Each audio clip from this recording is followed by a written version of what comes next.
इच्छा आपको चलाने वाली शक्ति, इसके बारे में आज मैं चर्चा करूँगा। ध्यान से सुनिए दोस्तों। क्या कोई ऐसा इंसान होगा जो ज़िंदगी में कामयाबी पाने की इच्छा ना करे? कामयाबी का क्या मतलब है? इच्छित वस्तु को पाना ही तो है। इच्छित वस्तुओं को पाने का बुनियादी मकसद क्या है? आनंद में रहना बस। दुख और वेदना में जीने वालों के लिए भला कामयाबी का मौका कहाँ मिलेगा? जब आप प्रसन्न रहते तभी तो आपकी शक्ति पूर्ण रूप से काम करती है। यदि आपको आनंदपूर्वक रहना है तो उसकी जिम्मेदारी लेने वाला कौन है? आपके पिताजी, माँ, आपके पति, पत्नी, संतान, मित्र, पड़ोसी या पड़ोस के देश में रहने वाला कोई आदमी। आप जिन चीज़ों की कामना करते हैं उन्हें पाने का मार्ग क्या है? इन बातों पर एक एक करके विचार करें। संध्या की सुरमई बेला, पर्वत शिखर पर तैर रहे बादल चुपिए से टकरा रहे हैं। इस पृष्ठभूमि में सूरज पीले रंग में भीग कर डूब रहा है।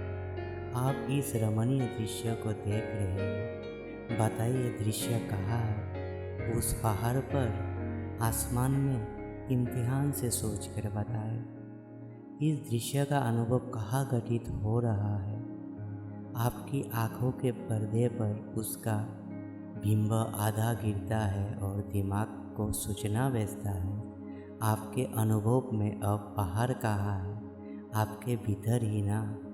आप संगीत सुन रहे हैं, किसी सुगंध का आनंद ले रहे हैं, किसी स्पर्श से आपको सुख मिलता है। ये वो आपके अंदर ही तो घटित हो रहा है।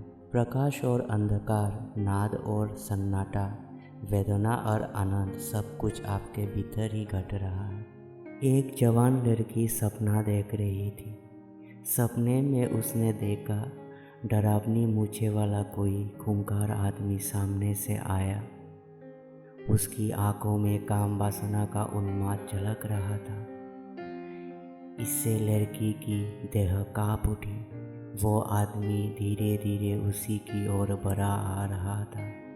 एक मुकाम पर पीछे ठहरने में असमर्थ होकर वो लड़की दीवार के साथ सटक कर खड़ी हो गई। वो उसके बहुत करीब आ गया, इतना करीब कि उसी की सांसों की गर्माहट लड़की की देह को छू रही थी। लड़की ने लड़खड़ाई आवाज़ में पूछा, हाय रे, तुम मेरे साथ क्या करने वाले हो? वो आदमी चौंक कर बोला, मुझसे क्या पूछ रही हो? इसका निर्णय करने वाली तो तुम ही हो। जो भी हो, आखिर ये तुम्हारा ही तो सपना है। जीवन के साथ भी यही बात है। आप उसे जैसा चाहे वैसा बना लेना, आपके ही हाथ में है। इस तरह जब सब कुछ आपके अंदर ही घटित हो रहा है, केवल आपकी इच्छा साकार होने से क्या इनकार कर रही है? प्रसन्न रहने के लिए आप सौ रातें लगा रहे हैं। मेरी पत्नी ऐसी होनी चाहिए, मेरा बच्चा वैसा होना चाहिए, पड़ोसी का ऐसा होना चाहिए, ये दुनिया ऐसी नहीं वैसी होनी चाहिए। इस प्रकार की 100 करोड़ शर्त लगाने जाएंगे तो आपका आनंद किसी दूसरे के नियंत्रण में चला जाएगा। अगर आप आनंद में रहेंगे और प्रेम पूर्वक वर्तेंगे तो अपने आसपास के लोगों की भी प्रसन्न रख सकेंगे। यदि आप दुख में, मायूसी में डूबे रहेंगे तो अपने इर्द गिर्द रहने वालों की खुशियों को भी बिगाड़ देंगे। आप बड़ी व्यग्रता से पूछना चाहते हैं, आनंदपूर्वक रहने के लिए मुझे क्या करना चाहिए? किससे छोड़ना चाहिए? पत्नी को, बच्चे को, परिवार को? आपके गांव में कोई बाबाजी आते हैं, कहते हैं इच्छा ही समस्त दुखों का कारण है। कोई दूसरे बाबाजी आते हैं, सुखी रहने की इच्छा को छोड़कर स्वर्ग की कामना करो। यूं मीठे शब्द में हजार तरह के उपदेश देकर आपके मन में अपराध बोध भरा देते हैं। एक अन्य साधु आकर बोलते हैं, तुमने धन की प्रति मोह किया, वही तुम्हारा दुखों का कारण है। भगवान के प्रति अनुराग करो। मान लीजिए कि आपके पास 10 करोड़ रुपए हैं। भगवान पर भरोसा करते हुए अगर आप अपना सारा धन गरीबों में बांट देंगे तो क्या उससे दुनिया में शांति छा जाएगी?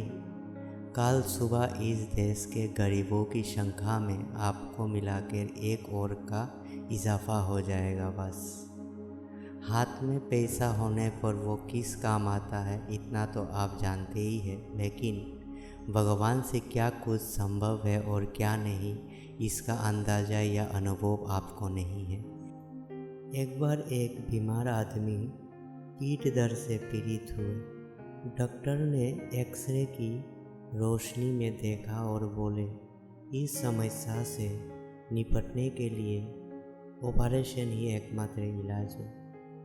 मेरी फीस 25,000 रुपये, फिर 100 हफ्ते अस्पताल में रहकर आराम करना होगा। बीमार आदमी बोचक के रह गए, इतनी बड़ी रकम कहाँ से मिलेगी? अभी आया डॉक्टर साहब, कहते हुए बीमार आदमी ने एक्सरे चित्रों को उनके हाथ से ले लिया और सीधे एक्सरे वाले के पास भागे। उससे पूछा, भाई साहब, क्या आप इस एक्सरे में इतना सा बदलाव करके दे सकते हैं जिससे कि डॉक्टर को 50 रुपये फीस देकर घंटे भर में ऑपरेशन हो जाए? ऐसे ही एक्सरे की बातचीत रूप में बदलने वाले बाबाजी लोग ही आपको सलाह देते हैं। इच्छा को एक जगह से हटाकर दूसरी जगह लगा देते हैं। अपनी ज़िंदगी सिर्फ चंद घंटों की है, ये जानते हुए भी धरती पर खिलने वाले फूल खूबसूरत लगने की इच्छा से मनमोहक रंगों में खिलते हैं। आपके प्रति वात्सल्य के चलते धरती भी गुरुत्वाकर्षण रूपी स्नेह पास से आपको अपनी ओर खींचे हुए है। दूसरे की नसीहत को रहने दीजिए, खुद अपने आप से पूछ कर देखिए, इच्छाओं का त्यागना चाहिए या नहीं। मन से पूछे तो वो संन्यास का ढोंग भरेगा। भाई, मैंने तो सब कुछ त्याग देने का फैसला कर लिया है। मन बड़ा चालाक होता है, झूठी सच्ची कुछ भी कहकर आपको ठगने की कला में माहिर है, लेकिन शरीर उसे झूठ बोलना नहीं आता। अपने शरीर से पूछकर देखिए कि आपको अंदर इच्छा है या नहीं। जहाँ आपकी नाक और मुंह को यूं बंद कर ले कि चंद मिनट तक थोड़ा सा भी हवा अंदर ना जा पाए, फिर तमाशा देखते रहिए थोड़ी देर तक। 1 या 2 मिनट तक आपका शरीर सब्र कर लेगा। फिर जीने की इच्छा इतनी प्रबल हो उठेगी कि वो आपके हाथ को मुंह से बरबस उठा देगी। जितना घटा हुआ उन सब की भरपाई करते हुए जोर शोर से ऑक्सीजन को अंदर खींचती जाएगी। इच्छाओं का त्याग करने की मन की दलील शरीर के लिए मान्य नहीं होगी, क्योंकि शरीर को झूठ बोलकर ठगने की कला नहीं आती। शरीर के अंदर जो अनगिनत कोशिकाएं हैं, उनमें से हर कोशिका का कार्य इच्छा के बल पर चल रहा है। बिना बुलाए मेहमान की भांति अगर एक रोगाणु अंदर घुस जाए तो कोई भी कोशिका आपसे इजाज़त नहीं मांगेगी कि हम जिंदा रहे या संघर्ष किए बिना मिट जाए। हर कोशिका हथियार से लैस होकर आर पार की लड़ाई के लिए तैयार हो जाती है। क्यों? इसलिए कि ब्रह्मांड ने उसे जीने की इच्छा दी है।